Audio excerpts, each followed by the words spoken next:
Dan bagi kalian yang baru mampir terus bingung cerita Yoon Ga-min ini tentang apa, kalian bisa nonton dulu episode sebelumnya. Dan untuk link episodenya sudah Mimin cantumkan di kolom deskripsi. Di akhir episode kemarin, saat Ga-min sudah hampir putus asa untuk mengumpulkan 5 orang dalam study grupnya, akhirnya harapan pun muncul. Ada satu orang murid yang tiba-tiba menghubunginya dan katanya hendak menjadi anggota study group. Tapi yang tidak mereka sangka-sangka, ternyata murid tersebut adalah seorang siswi. Namun karena Ga-min tidak tahu wajah dari siswi yang bernama Lee Ji-woo yang ingin menjadi anggota study grupnya, mereka pun jadi bingung harus melanjutkannya atau tidak. Dan tiba-tiba di saat itulah ada seorang siswi yang memanggil namanya dan memulai perkelahian. Siswi judes ini adalah seorang anggota OSIS yang suka petantang petenteng padahal nggak bisa gelut. Dibandingkan dengan Ji-woo yang nggak ada apa-apanya lah. Ji-woo ini sama seperti Ga-min, walaupun perempuan tapi dia sangat jago gelut. Apalagi ternyata Ji-woo sendiri rupa-rupanya adalah kakak kandung dari Hyun-woo. Benar, dia adalah saudara si Hyun-woo yang sudah dikalahkan oleh Ga-min. Tapi entah kenapa walaupun jago gelut, Ji-woo malah terlihat mengalah, rela dipukuli oleh si judes. Dan ternyata alasan kenapa si judes petantang petenteng gak karuan, ternyata karena dia merasa dilindungi oleh sang ketua OSIS. Ini dia begundalnya. Si ketua OSIS Kim Kyu-jin ini adalah salah satu petarung terbaik di sekolah Hyusong. Namun agak aneh ketika berurusan dengan Ji-woo, ia tampak mengalah. Seperti kalau dilihat-lihat Ji-woo ini diancam dengan sesuatu oleh ketua OSIS. Dan tentu saja ketika melihat calon anggota study grupnya dibully, Ga-min yang memang sangat polos pun langsung turun tangan dan menantang si ketua OSIS. 여자친구?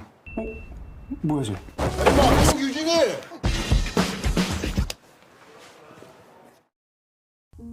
Sementara di sisi lain, Nona Lee rupa-rupanya mendatangi salah satu staf sekolah untuk melaporkan Pi Han-wul yang waktu lalu memerintahkan para murid-murid lain untuk membunuhnya. Tentu saja kejahatan seperti itu tidak bisa ditolerin lagi. Namun bukannya membela Nona Lee, ia malah ketakutan saat mendengar nama Pi Han-wul dan meminta Nona Lee untuk tidak berurusan dengannya. Karena merasa terlalu aneh, bahkan seluruh guru dan staf sekolah takut kepada seorang murid, Nona Lee pun memutuskan untuk bertemu langsung dengan Pi Han-wul dan memperingatinya. Namun ternyata murid yang bernama Pi Han-wul ini benar-benar tidak takut dengan ancaman Nona Lee yang akan melaporkannya ke pihak kepolisian.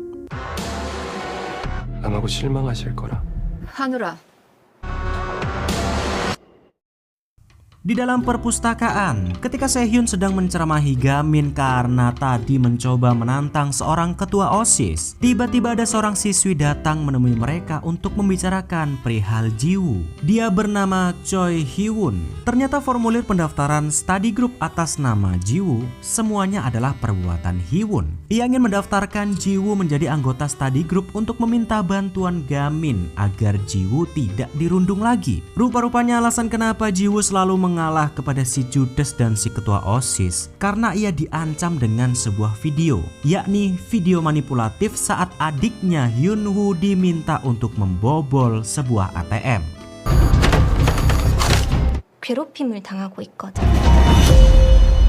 Karena Hee-won tahu mungkin hanya Ga-min yang bisa menolong Ji-woo, ia pun meminta tolong kepadanya agar mau mencarikan video itu dan menghapusnya. Sebab hidup Ji-woo dan Hyun-woo dikendalikan dengan video itu. Mendengar permintaan tersebut, Ga-min yang polos pun iya-iya saja dengan permintaan Hee-won. Tapi untuk Sehhyun, dia rasa-rasanya nggak mau berurusan dengan ketua OSIS dan berandal lainnya. Namun ketika Hee-won meminta tolong kepadanya dengan menunjukkan wajah Kyo-wonnya, lah tiba-tiba saja si Sehhyun malah enggih katanya.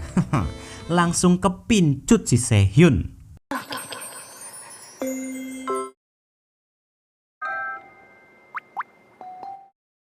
Dan tidak lama kemudian, Ga-min yang mengiyakan permintaan Hee-won langsung pergi ke ruang OSIS untuk mencari video itu. Dia bersembunyi di dalam loker dan memperhatikan si ketua OSIS yang sedang mengotak-atik video tersebut dan katanya hendak mengunggahnya di medsos. Ya, Ternyata si ketua OSIS ini licik, tidak mau menepati janjinya. Padahal Hyunwoo dan Jiwoo sudah melakukan semua yang ia perintahkan. Tentu saja mendengar percakapan tersebut, Gamin pun jadi kesal dan langsung menghantam mereka.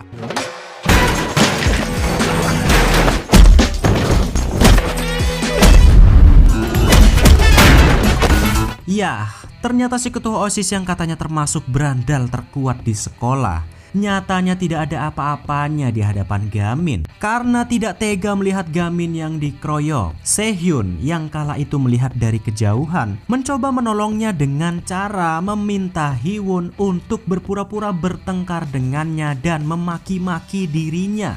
Tapi delalah, si Hiwon ini gak bisa diajak kompromi karena dia ternyata gak pernah maki-maki orang seumur hidup. Terlalu lurus hidupnya. Dan tidak disangka-sangka, saat mengira Gamin sudah babak belur dikeroyok, tiba-tiba saja ia keluar dari ruang OSIS dengan menggondol komputer sak PC-PC-nya.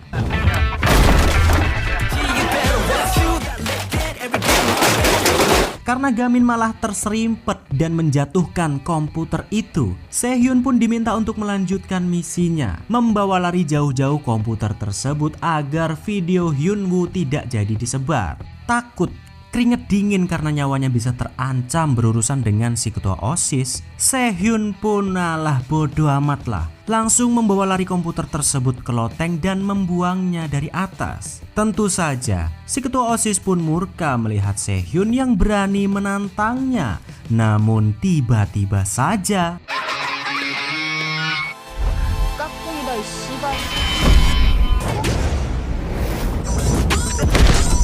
ya, inilah dia, Lee Jiwoo. Namun setelah si ketua OSIS dan si Judes babak belur, tiba-tiba saja Hyunwoo yang sudah beberapa hari tidak masuk sekolah, ia datang dengan sorot mata yang sangat tajam dan penuh dendam. Rupa-rupanya ia sudah memutuskan untuk tidak mau lagi dikendalikan oleh si ketua OSIS dan diminta untuk membunuhnya atas perintah Pi Han-woo. Tapi naas, bukan ketua OSIS yang ia tusuk, melainkan Nona Lee.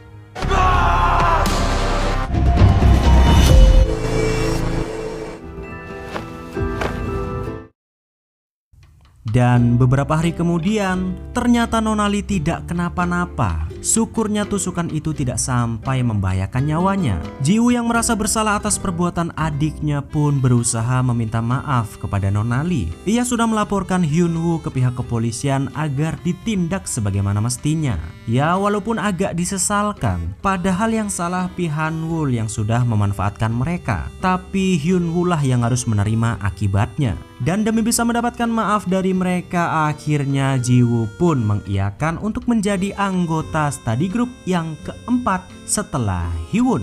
Namun setelah menjadi anggota study group, ternyata Jiwoo agak kecewa karena rupa-rupanya walaupun Gamin jago gelut, ternyata ia sangat on. 나 떨려.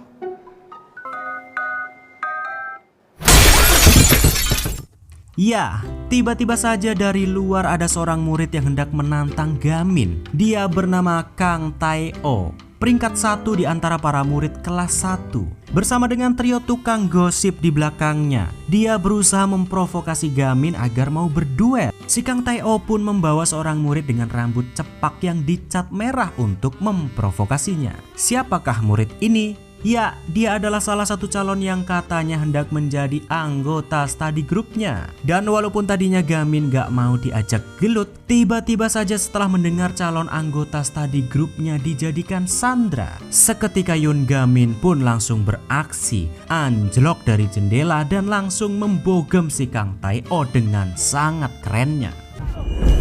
야, 이씨.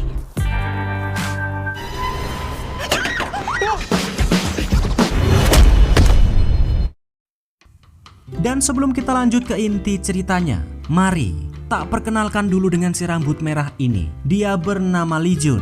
Dia ini bisa dibilang kebalikan dari Gamin. kalau Gamin terlihat culun padahal jago gelut. Nah, si Lee Jun ini tampangnya sangar kayak preman, tapi malah nggak jago gelut sama sekali. Seumur hidupnya, sejak SD, dia selalu latihan dan banyak menantang murid lain. Namun selalu saja kalah dan babak belur. Hingga suatu hari tidak sengaja ia mendengar desas-desus dari teman sekolahnya. Kalau mau jago gelut, ia harus masuk SMK Yusong. Nah, maka dari itu dia bisa satu sekolah dengan Gamin.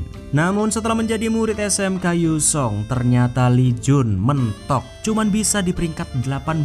Dia nggak bisa ngalahin peringkat 17 walaupun sudah dicoba berkali-kali. Sampai beberapa hari kemudian, Lee Jun melihat sebuah adegan pertarungan epik ketika Gamin melawan Hyunwoo. Di saat itulah, ia pun memutuskan untuk masuk study group, tapi bukan untuk belajar, melainkan ia berharap bisa belajar bertarung dari Gamin untuk menjadi peringkat pertama di SMK Yusong, yang tentu saja Gamin pun menolak. 주말로 좀 알려주던가. 싸움으로 제패한다는 뜻이었다니. Sungguh sial nasib Lee Jun, udah nggak jago gelut, malah ditolak sama si Gamin. Tapi tidak lama kemudian, walaupun yang tadinya Gamin menolaknya, tiba-tiba saja saat mendengar Lee Jun bersedia untuk belajar, Gamin pun langsung menyeretnya dan memberikan ujian matematika dasar. Ya, si Lee Jun disuruh ujian dulu kalau mau menjadi anggota study group. Namun beberapa saat kemudian, saat Gamin meninggalkan Lee Jun untuk mengerjakan soal-soal itu, tiba-tiba saja dari belakang ada seorang gangster yang datang dan mencari Gamin. 너 용감이냐? 주영감이 맞는데요? Entah apa yang dipikirkan oleh Lee Jun saat melihat ada seorang gangster mencari Gamin dengan oonnya. Dia malah mengatakan kalau dirinya adalah Hyun Gamin. Ternyata Lee Jun ini mau mencoba peruntungan agar bisa direkrut menjadi seorang gangster dengan berpura-pura menjadi Hyun Gamin. Ya, orang ini berasal dari gangster Hyun Baek dan sedang mencari kandidat untuk dijadikan ketua di gangster cadangannya. Kita sebut saja dengan nama Pasin. Nama Pasin sangat cocok sama Om Satu ini karena aksinya di drama A Shop for Killer keren banget guys. Kalian harus nonton dramanya. Linknya ada di kolom deskripsi. 준비됐어?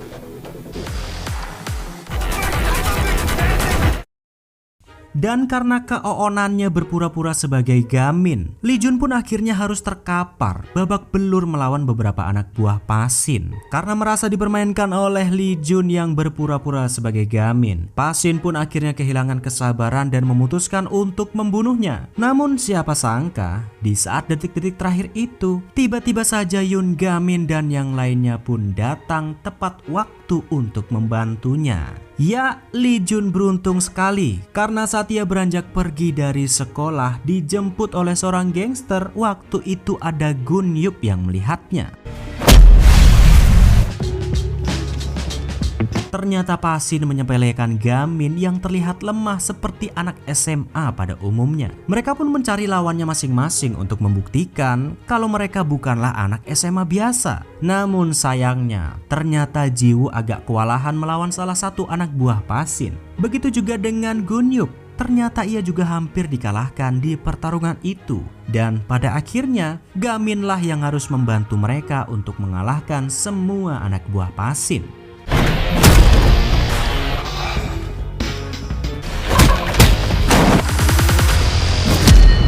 Dan begitu melihat apa yang bisa dilakukan oleh seorang anak SMA berkacamata, barulah Pasin bisa melihat dan mengakui kehebatan Gamin. Ia memuji Gamin karena berbeda dari anak SMA pada umumnya. Namun ternyata kehebatan saja tidaklah cukup, karena ternyata Pasin bahkan bisa menangkis semua serangannya. Dan ya, pada akhirnya mereka pun harus berusaha mengeroyok Pasin untuk bisa mendapatkan Lee Jun.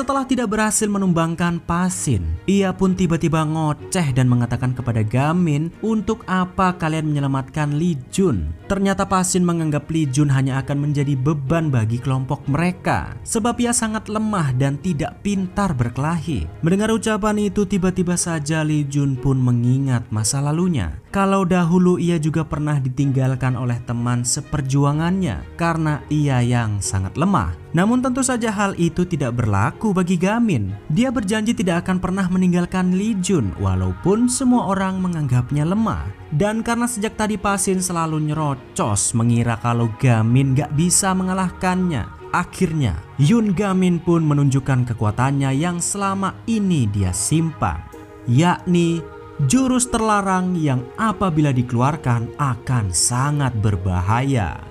Dan 다음부터 이 기술 금지야.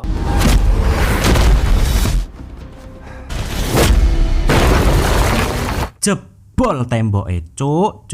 Dan setelah perkelahian usai, tiba-tiba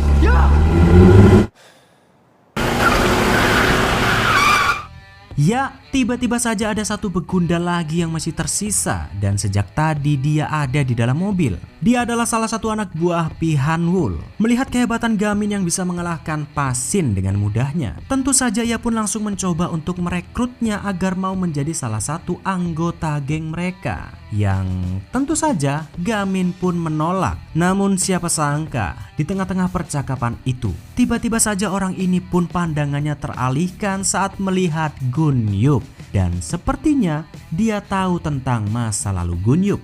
정말 괜찮겠어?